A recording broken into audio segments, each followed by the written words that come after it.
화성 8차 사건, 20년간 억울한 옥살이. 이 제목 생각하기조차 끔찍한 화성 연쇄 살인 사건의 진범이 알려지기까지의 사건 전모에 대해서 20년간 옥살이를 한 윤모 씨가 당시 경찰이 살인 사건 수사 과정에서 작성한 피의자 문서를 공개했다. 20년간 억울한 옥살이 피해자 윤모 씨를 돕는 법무법인 다산이 윤 씨를 1989년 범인으로 검거했던 문 씨에 대한 구속영장 속의 진술조서와 피의자 신문조사와 당시 윤 씨 구속영장 내용을 언론에 공개한 것이다. 이 진술서를 공개한 박 변호사는 윤 씨의 당시 진술서는 윤 씨가 그토록 자세하고 구체적으로 쓸만한 위치가 아니었다면서 당시 경찰이 참 무서운 수사를 했다고 자신의 페이스북에 썼다고 보도되고 있다. 당시 경찰은 윤 씨를 하지도 않는 범행을 범행으로 특정, 강간살인 혐의로 검거재판에 넘겨져서 검찰 구형대로 무기징역 선고를 받았고 대법원에서 형이 20년을 복역한 뒤 2009년 가석방된 것이다. 최근 이 사건은 윤 씨가 아니고 화성 사건의 피의자로 알려진 이춘재의 자백으로 윤 씨가 억울함을 재심을 청구한 상태이다. 그런데 최근 북한 어민 2명을 몰래 북상했다면서 북한 어민을 우리 사업 관할 구역에 들어왔음에도 불구하고 사법적 판단도 없이 바로 북쪽으로 넘겨준 사례는 그들을 죽음의 소굴로 끌로 들어가게 해서 즉시 처형하게 한 것에 대해서 법률 전문가들은 북한 이탈 주민법에 의해서 탈북자는 일단 보호 조치를 한 후 재판을 통해서 그에 따른 법을 주어야지 일반적으로 북한 측과 겁에 질린 북한 청년들을 분리신문해서 얻어낸 말만 믿고 사상 유례가 없는 북송 조치는 잘못도 훨씬 잘못되었다고 하는 것이다. 정의로운 통일을 생각하는 법률가 모임에서는 당국자들을 서울중앙지검에 고발했다는 것이다. 국회 애교통일위원회에서 북한 선언 북송 긴급 현안 보고서에서 통일부 장관에게 질의응답한 동영상이 나와 있다. 북으로 끌려간 불쌍한 우리 동포의 생명권이 화성 사건 윤 씨의 20년 억울한 옥살이라면서 비슷할지 모를 통일이 되는 날 그 진상이 명명백백하게 밝혀진 날이 올 때까지를 기다리면서 이 동영상을 한번 살펴보자.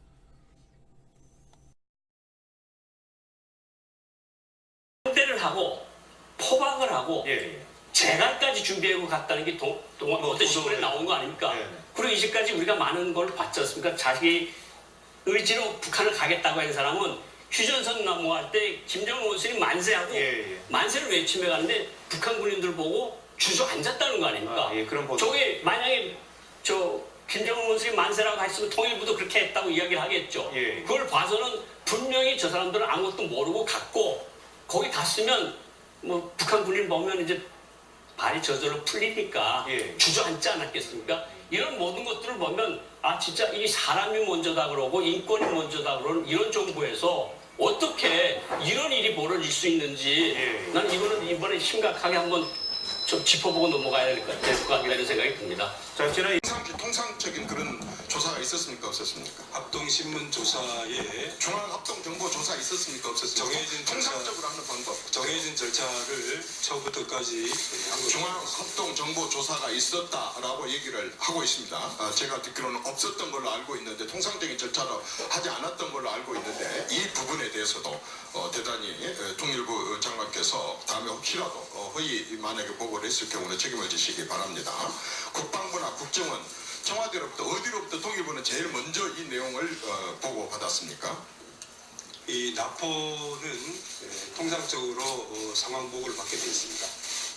납포로 어디로부터 받았냐고? 11월 2일 국정원으로부터 받았습니까? 청와대로부터 받았습니까? 아니면 어디로 국방부로부터 받았습니까? 11월 처음에 11월 2일 장관이 11월 2일 날 누구로부터 받았냐고요? 이게 납포가 되면은 동시에 상황이 전파됩니다. 알겠습니다. 자, 이번에 사건 처리 전체적으로 어떤 규정, 어떤 법에 따른 것입니까? 가장 기본적인 법은 어떤 법이었었습니까? 네, 가장 중요한 것은 어떤 법이었냐고요? 가장 중요한 것은 국민의 아니, 참, 생명과 어떤 안전을 법이었냐고요? 최우선적으로 아니 어떤 법이었냐고요? 그 관련되어 있는 모든 법의 취지에 대해서는 아 참. 아니 이건 굉장히 딱딱 정해져 있는 법인데 왜 장관이 어떤 법에 의해서 처리됐는지도 답변을 못 하십니까? 그리고 그 처리라는 게 지금 많은 쟁점이 되고 있습니다. 많은 이유가 있습니다. 법제처에 공식적으로 해석을 의뢰해 본 적이 있습니까? 제가 좀 설명을 잠깐만요. 자, 그 메모 좀 해놨다. 그 이따가 억울하면 좀 설명을 해주시고 저는 이런 지금 관련 법 규정도 따져보지도 않았고 법제처에 공식 해석 의뢰도 하지 않는 게 처리를 했다 이렇게 보고 있습니다. 그렇지 않습니다. 북한 주민 추방과 관련해서 말하자면 직접적인 법적 근거가 있습니까 없습니까? 추방과 관련해서 요것만 있습니까 없습니까? 저희들이 검토한 법률들은 많습니다. 자, 통일부로부터 제가 직접 받은 자료에는 법적 근거가 없다고 되어 있습니다. 북한 주민 추방과 관련해서는 없다 이렇게 제가 받았습니다. 그 다음에 귀순 그 의사를 했는데 이 사람들이 자필로 귀순 의사를 밝힌 적이 있습니까 없습니까? 기순 의사를 자필로 밝힌 적이 있습니까 없습니까? 있습니다. 자필로까지 귀순 의사를 밝혔습니다. 그럼에도 불구하고 말하자면 원래 이렇게 된다고 한다면 아까처럼 합동조사 거기에서 이제 귀순이냐 아니냐라고 하는 그런 판단을 하게 되어 있는데 자필로 이렇게 귀순 의사까지 밝혔음에도 불구하고 이 사람들을 추방을 했습니다. 관련 근거나 법도 정확히 없으면서 이렇게 했습니다. 자, 북한 이탈 주민법 9조 1항 2호에 의하면은 북한 주민은 보호하고 비보호 이 두 대상으로 구분할 수 있게 되어 있죠. 그렇습니다. 비보호. 네. 지금 이 경우는 무엇에 해당됩니까? 북한 이탈 주민은 자, 비보호 대상입니까 아닙니까? 보호 대상입니까 비보호 대상입니까? 북한 이탈 주민은 기순 의사를 밝힌 경우, 기순 의사의 진정성을 수용한 경우부터 북한 이탈 주민에 해당됩니다. 북한 이 이탈 경우는 주민. 자, 지금 추방을 했었던 건데 비보호 대상으로 구분해서 강제 추방을 한 거죠. 북한 이탈 주민법에 적용하지 않았습니다. 자, 북한 이탈 주민법에 적용을 하지 않았다. 좋습니다. 그러면 다시 묻겠습니다. 북한 주민은 우리 국민입니까 아닙니까? 헌법상. 헌법상 잠재적 국민입니다. 자, 그렇지만 잠재적 우리 국민입니다. 그러면 그렇지만- 이번에 강제 북송된 북한 주민들은 대한민국 국민입니까? 외국인입니까? 외국인입니까? 국민입니까? 그렇지만 아니 외국인입니까? 국민입니까? 일단 예. 헌법상으로 잠재적으로 아까 표현대로 하자면 기순 의사라는 최소한의 절차를 거치게 아까 됩니다. 말씀한 외국인은 일단 아닌 거죠. 외국인 아니지 않습니까? 외국인이 아니면 출입국 관리법상의 추방은 이 사람들한테 해당이 되지 않습니다. 그 대신 우리나라 법에서 그동안에 해왔었던 대법원 판례에 따라서 우리 국민들에게 적용되는 법을 적용해야지 출입국 관리법상 외국인에게 적용되는 추방을 적용하는 것은 정말 잘못됐다고 생각을 합니다. 더더구나 증거도 증인도 진술도 우리나라에서 믿을 수 없다고 하면서 뭘 가지고 이렇게 우리 국민을 외국인 취급을 해서 법에도 없는 이런 추방을 했는지 도저히 이해를 할 수가 없습니다. 헌법 3조 이건 완전히 헌법을 위반한 겁니다. 아까 무슨 여러 가지 법 적용이 있었다고 하지만은 그 여러 가지 법 위에 상위법에 헌법 3조에 북한도 말하자면 한 번도 그 부속도들은 우리 영토로 되어 있고 우리 국민으로 취급을 받아야 되는데 이 사람들이 북한에 우리 사법 관할권 밖에 있을 때는 어쩔 수 없다 손치더라도 우리 관할권 안에 들어왔는데 우리 국민으로 보지 않고 그리고 우리 안에 들어와 있다고 한다 그런다면 아까처럼 의심하는 여러 가지 부분들에 대해서 당연히 재판을 받았고 그 재판에 따라서 추방을 시키든지 그밖에 다른 처벌을 했었어야 함에도 불구하고 헌법도 위반했고 관련된 모든 것도 외국인 취급을 해 출입국 관리법도 위반했고 그러면서도 이 사람들이 귀순 의사가 있었느냐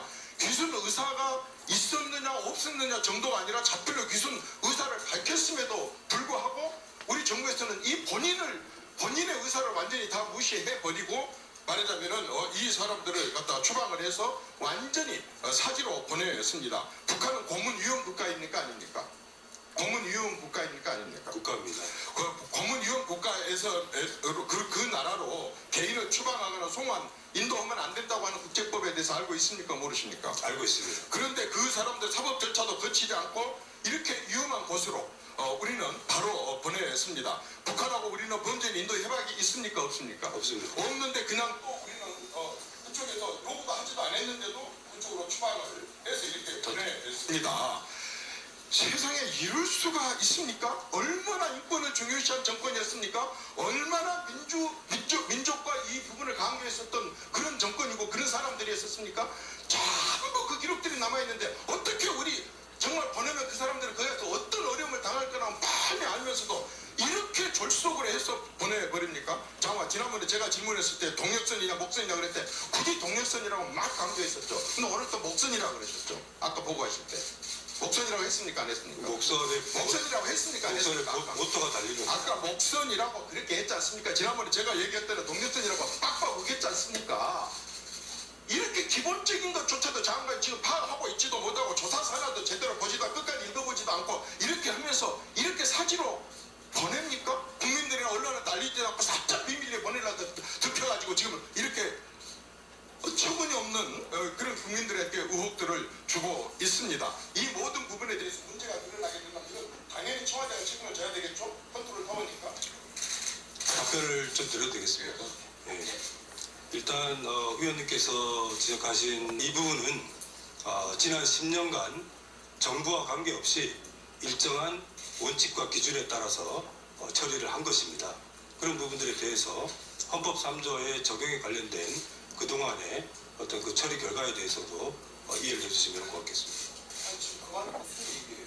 이거는 백백한도 돌려보는데 당연하고 그런데 무슨 의사가 없는데 잡아오라고 그러니까 그 사람은 무슨 의사가 있다고 잡힐로 서명까지 했다고 했지 진술까지 했다고 했지 않습니까? 어떻게 거기다 똑같이 비유를 해요? 그리고 어떻게 사람의 생명이 이중적으로 적용이 될 수가 있습니까? 사람의 생명과 관련된 그런 부분들을 갖다가 어떻게 지금 이중적으로 적용될 수 있다는 그런 논리를 거기다가 더 넣을 수가 있어요? 생명보다 더 중요한 거 있어요? 국민의 생명보다 더 중요한 거 있냐고요? 국민의 생명을 우선시했기 때문에 이렇게 처리한 겁니다. 그리고